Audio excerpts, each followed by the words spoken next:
हज 2020 के खाके का ऐलान कर दिया गया है। मरकजी वजीर बराए अक़लियती उमूर मुख्तार अब्बास नकवी ने ऐलान करते हुए कहा कि 10 अक्टूबर से हज के लिए ऑनलाइन दरख्वास्त का अमल शुरू हो जाएगा, जो 10 नवंबर 2019 तक चलेगा। इस बार ये अमल पूरी तरह से ऑनलाइन होगा। सभी आज़मीन हज को ई वीजा की सहूलत भी दी जाएगी। मोबाइल ऐप के जरिए भी हज के लिए दरख्वास्त की जा सकेगी। दिल्ली में हुई मीटिंग में वजारत अक़लियती उमूर के सेक्रेटरी हज सऊदी अरब में हिंदुस्तान के सफ़ी औसफ सईद, हज कमेटी ऑफ इंडिया के चेयरमैन शेख जिन्ना समेत तमाम बड़े अफसरान मौजूद थे। पिछले साल पूरे मुल्क में 21 एम्बार्केशन पॉइंट्स थे। वहीं हज 2020 के लिए एक नए एम्बार्केशन पॉइंट का इजाफा इसमें किया गया है। विजयवाड़ा इसमें शुरू किया जाएगा, यानी कि इस बार मुल्क के 22 एम्बार्केशन पॉइंट के जरिए 2 लाख हिंदुस्तानी मुसलमान हज कर पाएंगे। मुख्तार अब्बास नकवी ने कहा कि हज 2019 कई मायनों में तारीखी रहा। हिंदुस्तान तारीख में पहली बार रिकॉर्ड 2 लाख हिंदुस्तानी मुसलमानों ने 2019 में बिना किसी सब्सिडी के सफरे हज पर वो गए। यही नहीं, हज सफर पर लगने वाले 18% GST को 5% कर दिया गया, जिससे 2019 में आज़मीन हज को 113 करोड़ रुपए से ज्यादा की बचत हुई। मित्रों, मुझे खुशी है कि हमारा जो पिछला वर्ष का हज था वो सफलता के साथ हुआ और आज हम हज 2020 यानी कि हज 2020 का अनाउंसमेंट कर रहे हैं। हज 2020 के आवेदन की प्रक्रिया 10 अक्टूबर से शुरू होगी और ये 10 अक्टूबर से 10 नवंबर तक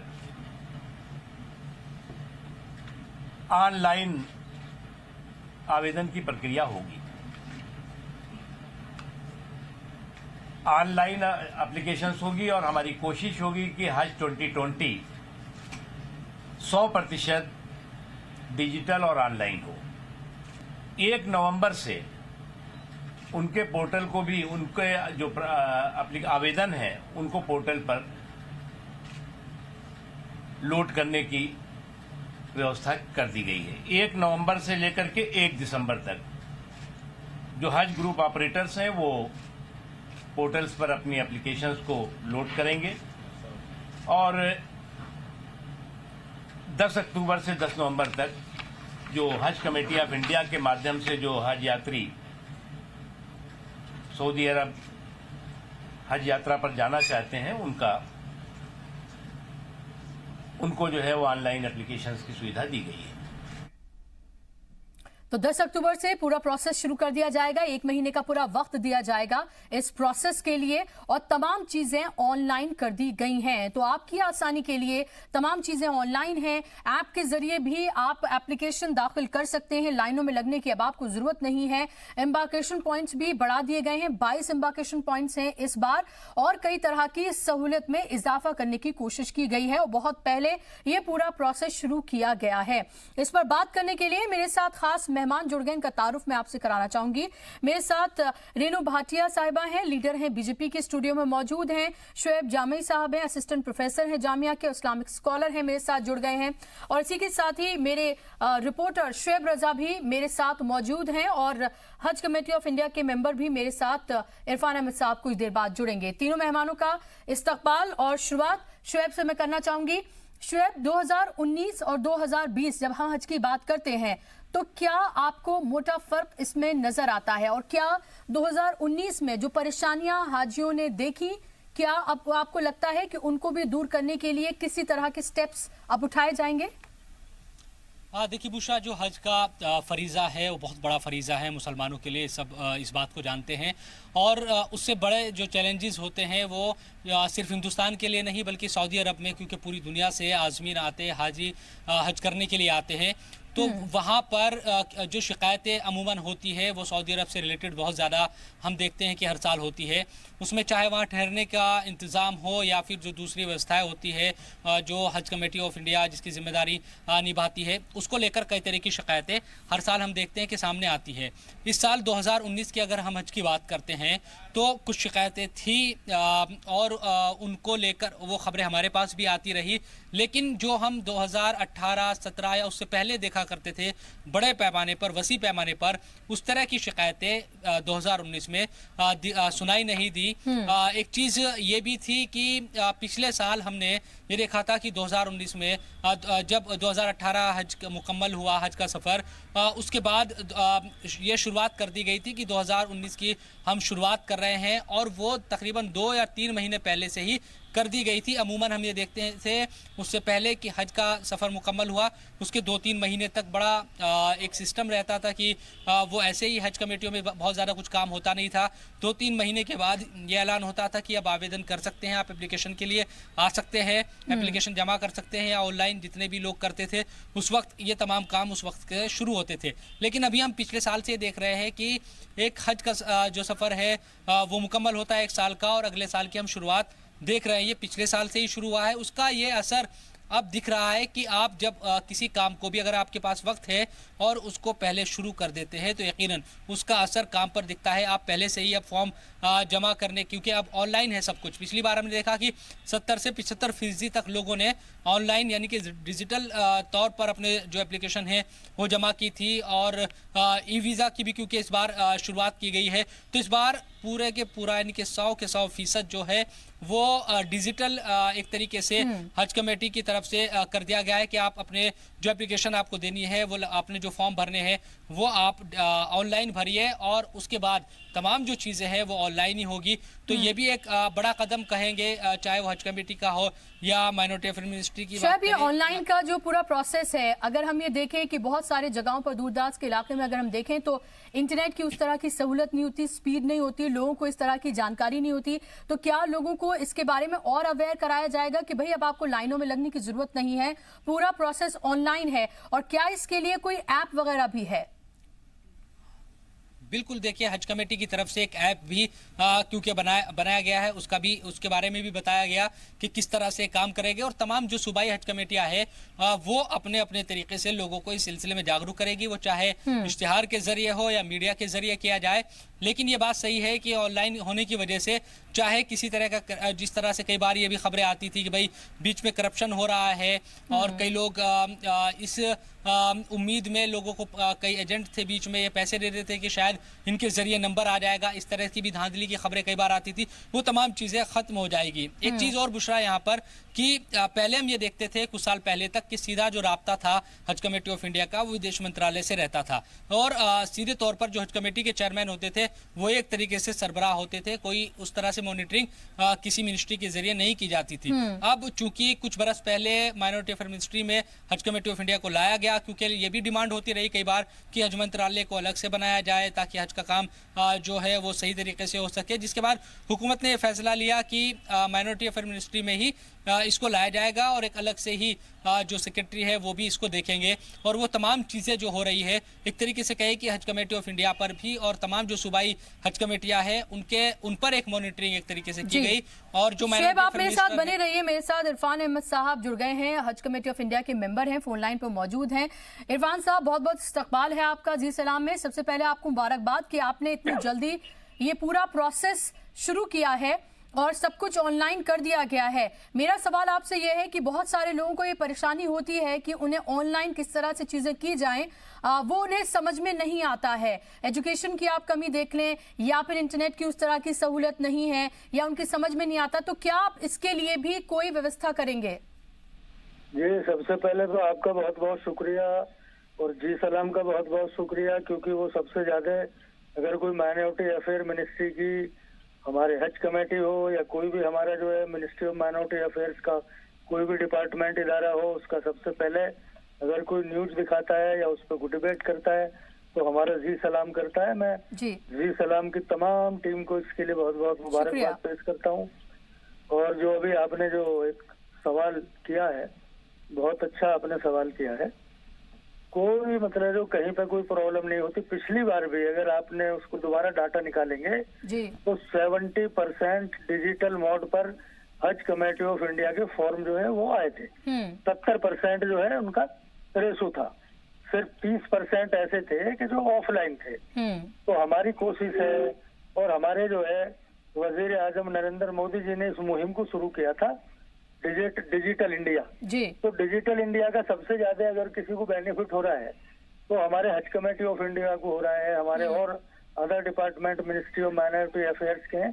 तो हमारी सब जगह कोशिश होती है कि ये ऑनलाइन हो और उसके पीछे सबसे बड़ा ये कि हम माहौलियात को इसके लिए ठीक करें। हमारे कितने पेड़ पौधे कागज बनाने में उसमें इस्तेमाल होते हैं जी। तो इन सब चीजों का भी हमारे जो मुख्तार अब्बास नकवी साहब हैं उनका बाल से बारीक चीजों पर ध्यान देते हैं। और माशाल्लाह हमारा सब जो मिशन है हज का ये एकदम अर्ली हुआ है, बहुत टाइम पे हमने शुरू किया है। अभी 15 सितंबर को हमारी लास्ट फ्लाइट थी, हमारा हज ऑपरेशन 15 सितंबर को मुकम्मल हुआ था। तो 20 दिन के अंदर अंदर ही हमने ये जी बिल्कुल, आप इस बात के लिए मुबारकबाद के हकदार हैं। इरफान अहमद साहब, मेरा आपसे सवाल ये है कि क्या कोई कोटा बढ़ाया जाएगा? 2 लाख हमने देखा था, अब तक के सबसे ज्यादा हाजी गए थे 2019 में। मेरा सवाल ये है कि अब जब हमारी सऊदी हुकूमत से हिंदुस्तानी हुकूमत के बहुत अच्छे ताल्लुकात हैं, लगातार हम ये देख रहे हैं ये ताल्लुकात जो हैं वो मजबूत ही हो रहे हैं, तो क्या ये मुमकिन है कि ये कोटा और बढ़ाया जाए? नहीं, सबसे पहले तो मैं आपको ये बताना चाहता हूँ कि हमारे सऊदी अरब ही नहीं, जितने भी हमारे मुस्लिम ममालिक हैं जी, उन सबसे जो है हमारे वजीर आजम नरेंद्र मोदी जी के और हमारे हिंदुस्तान के बहुत अच्छे जो है मरासलात हुए हैं। बिल्कुल। और बहुत ही प्यार और मोहब्बत के साथ हमारे रिश्ते जो है वो फल फूल रहे हैं। दूसरे जो आपने जो कोटा बढ़ाने की बात कही है, तो मैं तो इस सब चीजों का एक ही जवाब देता हूँ, मोदी है तो मुमकिन है।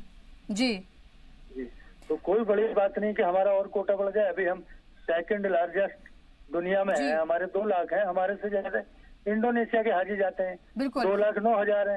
तो हमारी ये कोशिश होगी, अभी हमारे वजीर आजम की विजिट जो है वो सऊदी अरब होने वाली है जी, तो हमारी कोशिश होगी उस पीरियड में ही कुछ हमारा कोटा बढ़ जाए। इरफान अहमद साहब, लोगों की शिकायत ये होती है जो आज़मीन हज जाते हैं जी, जो आज़मीन हज जाते हैं उनकी ये शिकायत होती है कि यहाँ से सब कुछ ठीक ठाक कर लिया जाता है, एम्बार्केशन पॉइंट भी इस बार देखें तो बढ़ाए गए हैं, सहूलत जो है वो ज़्यादा दी जाती है, लेकिन जब वो उस सरजमी पे पहुँचते हैं जिस पे से बहुत ज़्यादा उम्मीदें लेकर वहाँ पहुँचते हैं, वहाँ पर उनके साथ इम्तियाजी सुलूक होता है, तो उसको लेकर क्या कुछ किया जाएगा?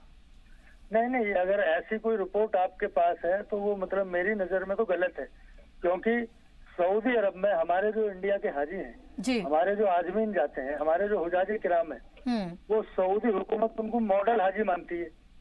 ये आपको पता नहीं है, मैं तो कई दफा जब प्रोग्राम आपके आया तो मैंने जरूर ये बात उठाने की कोशिश की कि जब मतलब जो हमारी उनके साथ मीटिंग्स होती है या उनका जो हमारे से रिलेशन रहता है, आपस में हम एक से दूसरे की चीज जो है और व्यूज शेयर करते हैं, तो जब भी हम उनसे मिले और बात की है वहाँ की वजारत से जो हज का काम देखती है, तो उसने सदा यही बोला है। ठीक है, आप मेरे साथ बने रहिए। जो हाजी है वो मॉडल हाजी है। ओके इरफान साहब, आप मेरे साथ बने रहिए। मेरे साथ मेरे रिपोर्टर हैं शुएब रजा, और उनसे मैं कहूंगी, शुएब क्या आप इत्तेफाक करते हैं इरफान अहमद साहब ने जो बोला है, जो इनका ये कहना है कि सऊदी अरब जाकर भी वहां पर किसी तरह की कोई परेशानी यहाँ से जो आज़मीन हज जाते हैं उनको होती है?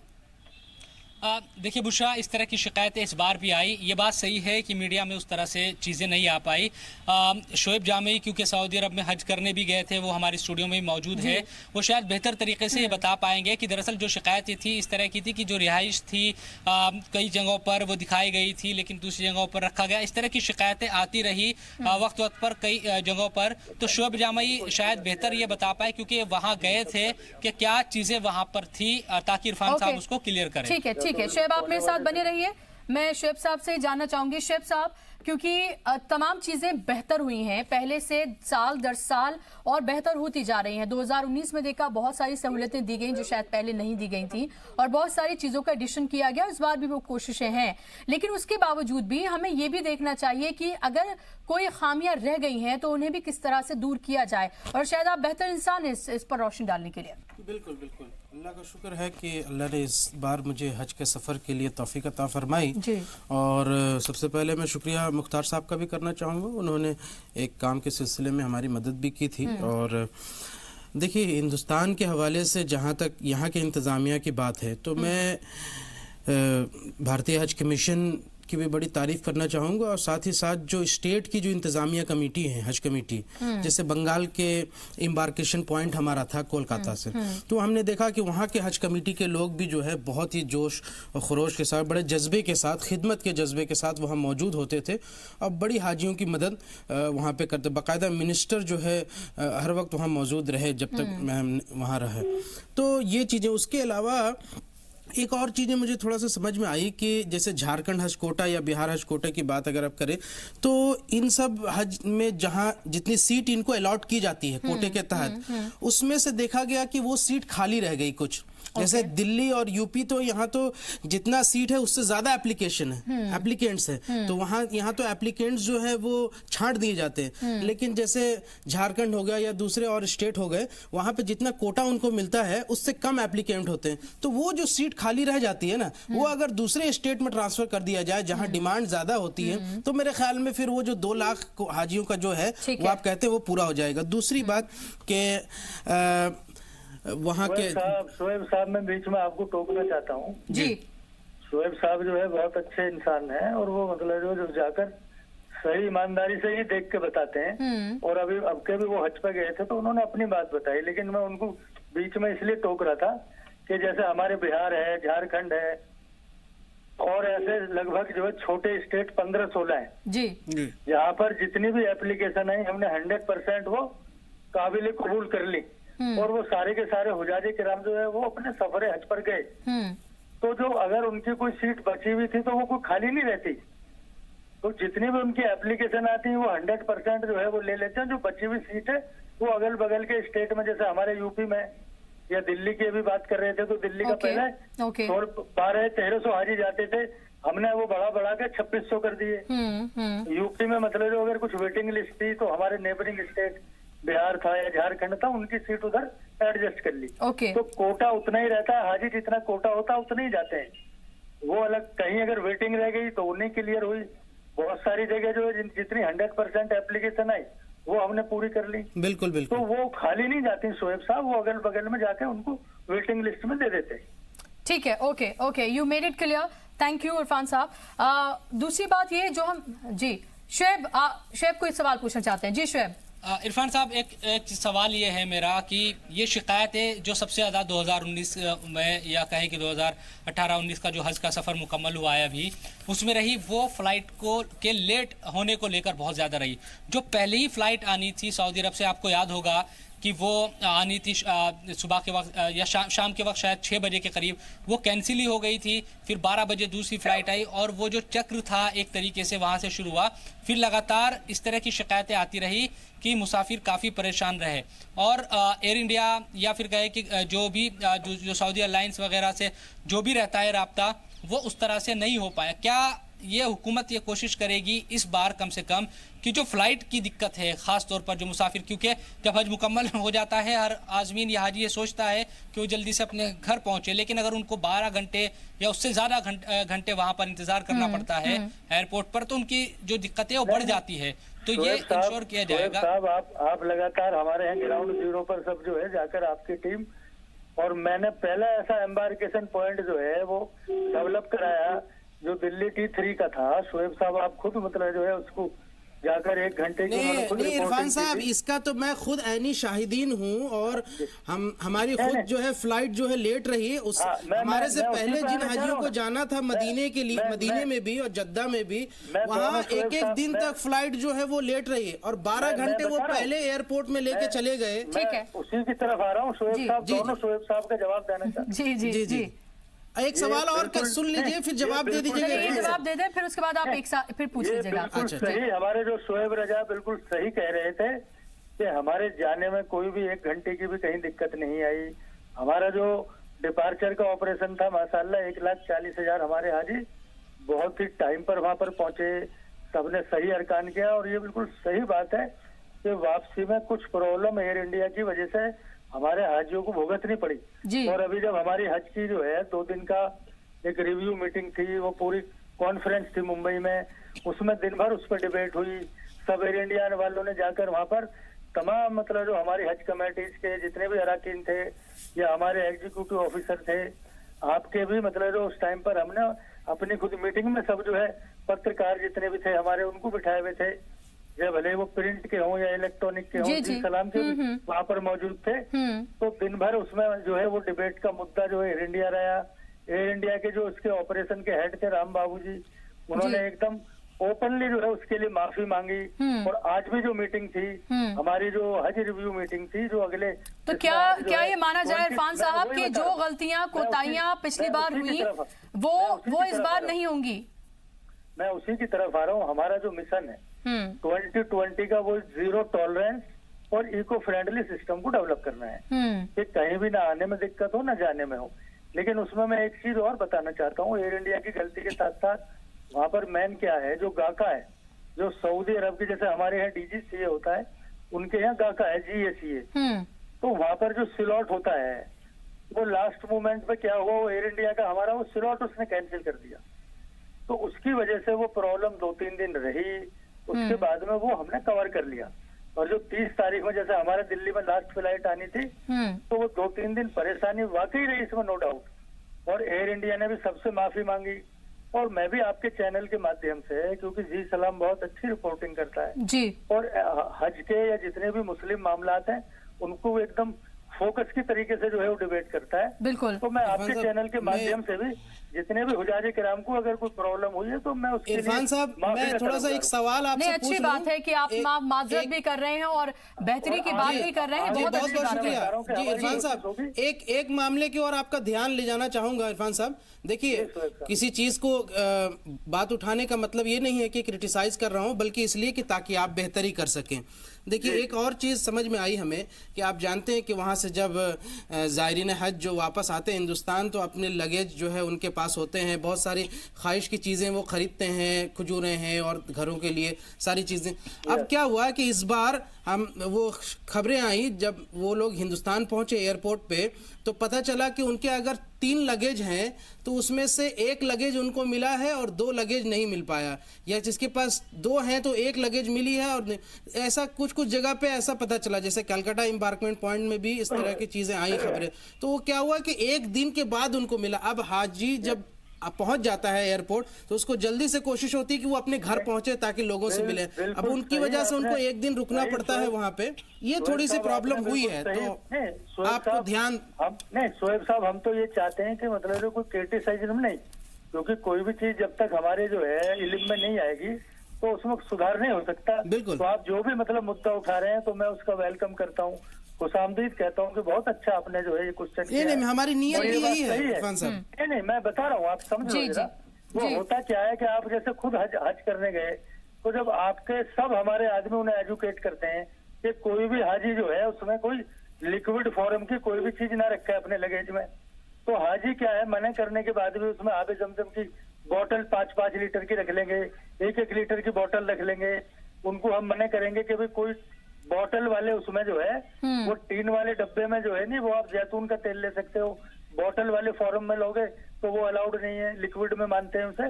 तो वो क्या करते हैं, अगर ऐसे किसी उसमें अगर ऐसा लगेज आ गया तो वो उसमें 1 दिन की इसलिए लेट होती तो वो उसको लिक्विड को निकाल लेते हैं। तो मैं तो आपके चैनल के माध्यम से, क्योंकि आप सबकी तरफ से आप भी जो है ना एक ट्रेनिंग का ही मतलब जो एक काम करता है हमारा जी सलाम, तो मैं आपके चैनल के माध्यम से जो हमारे नए अभी फार्म भरने वाले हैं ऑनलाइन, उन हाजियों से ये दरख्वास्त करूंगा कि कोई भी लिक्विड फॉर्म में ना चीज ले जाएं। यहाँ पर एम्बार्केशन पॉइंट पर हम निकाल लेते हैं सिक्योरिटी वाले सब, और वापसी में भी जो सऊदी सिक्योरिटी वाले हैं, वहाँ के गाका वाले हैं, एयरलाइन वाले हैं, जब उसको स्कैनिंग करते हैं अगर उसमें कुछ भी लिक्विड में फॉर्म में होगा तो उसके उस बैग में से वो चीज निकाल लेंगे। ठीक है, ये एकदम कन्फर्म है। तो मेरे लिए वक्त अभी ब्रेक का हो गया है जी। हज असिस्टेंट जो होते हैं ना, जो यहाँ से कोटे में जाते हैं, जो इस लालच में जाते हैं कि उनका हज जो है, उनका हज के अखराजात हज कमेटी उठाती है और वो हज वहाँ असिस्टेंट के तौर पर जाते हैं, उनसे थोड़ा सा ये वो कि वो होटल में मौजूद रहते नहीं हैं। वो चले तो जाते हैं, लेकिन जिस काम के लिए उनको वहाँ भेजा जाता है, मैंने देखा कि वो अपने ही काम में ज़्यादा मशगूल होते हैं। बहुत कम जो है उस काम के लिए जाते जिसके लिए हज कमेटी अपने अखराजात पर उनको भेजती है। तो थोड़ा सा इस पर भी ध्यान दे के अगली बार जो भेजे जो हज कमेटी के असिस्टेंट को, तो थोड़ा सा उनको जरा सा एक ब्रीफ कर दे कि भाई आपका मेन मकसद हाजियों के वहाँ पे खिदमत करना है, आप अपने काम में ज़्यादा मशगूल रहेंगे तो फिर लोग परेशान होते हैं कि किन से अपनी शिकायतें करें, कहाँ दिखाएं। बाकी माशाल्लाह बहुत अच्छा इंतज़ाम रहा, मैं उसका आईनी शाहिदीन हूँ, मुबारकबाद आपको देता हूँ। पूरी हज कमेटी ऑफ इंडिया की बड़ी ऑफिस वहाँ पे अजीजिया में बहुत वर्क करती रही और बस के बड़े अच्छे इंतजामात रहे। बस वो हज असिस्टेंट जो है वहाँ मौजूद नहीं दिखे मुझे ज़्यादा। ठीक है इरफान साहब, आई एम श्योर कि आप इन तमाम चीजों को पॉजिटिवली लेकर इस पर और काम करने की कोशिश आप पूरी करेंगे। और जिस तरह से आपने कहा, बहुत सारे लोग ऐसे होते हैं, आपको भी पता है इरफान साहब, की बेचारे पाई इकट्ठी करके गांव के दूर दराज इलाकों के होते हैं, जिनका सिर्फ एक मकसद होता है कि एक बार वो उस मुकद्दस मकाम पर चले जाएं, उसको अपनी आंखों से दीदार उसका कर लें। तो ऐसे में ट्रेनिंग जो है वो प्रॉपर और अच्छे तरीके से हो तो उनको भी परेशानी ना हो।